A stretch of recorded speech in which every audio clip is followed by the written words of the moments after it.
पाकिस्तानच्या टेरर फॅक्टरीची धक्कादायक माहिती एबीपी माझाच्या हाती आली आहे। पाकिस्तान आर्मीचे एसएचजी कमांडोच दहशतवादी होऊन घुसखोरी करतायत। दहशतवादी आणि पाकिस्तानी कमांडो हाशिम मुसा याआधी देखील काश्मीरात आलेला होता। एबीपी नेटवर्कच्या हाती ही धक्कादायक माहिती लागलेली आहे। पाकिस्तानात फाशीची शिक्षा झालेल्यांची दहशतवादी कारवायांसाठी भरती होते। पाकिस्तानच्या टेरर फॅक्टरीचे पुरावे आता जगासमोर ठेवण्यात येणार आहेत। मारल्या गेलेल्या दहशतवाद्यांकडे सापडलेल्या ऐवजातून हे सगळे पुरावे आढळलेले आहेत।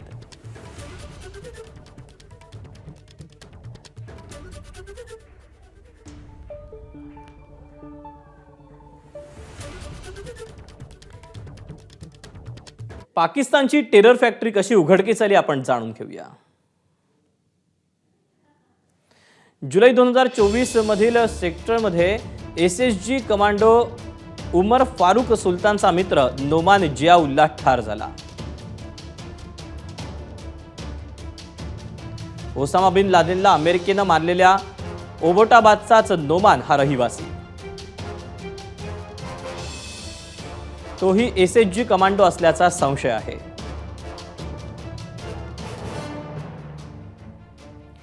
जुलै 2024 किश्तवाडमध्ये 3 दहशतवादी ठार झाले होते। हे तिघेही एसएचजी कमांडो असल्याचा संशय आहे।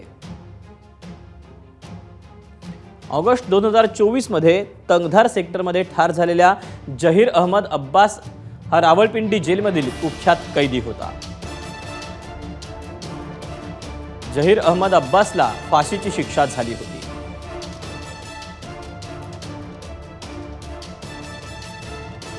आयएसआयनं जहीर अहमद अब्बासला बाहेर काढून दहशतवादी केलं। रावळपिंडी कारागृहाच्या अधिकाऱ्यांनी तशी सोशल मीडिया पोस्टही केली होती। दहशतवाद्यांकडून पाकिस्तानी सैन्याचे radio sets, surgical gloves, injections आणि औषधं,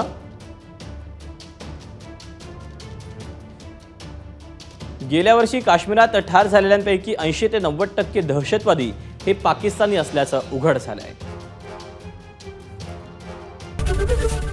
एबीपी माझा, उघडा डोळे बघा नीट।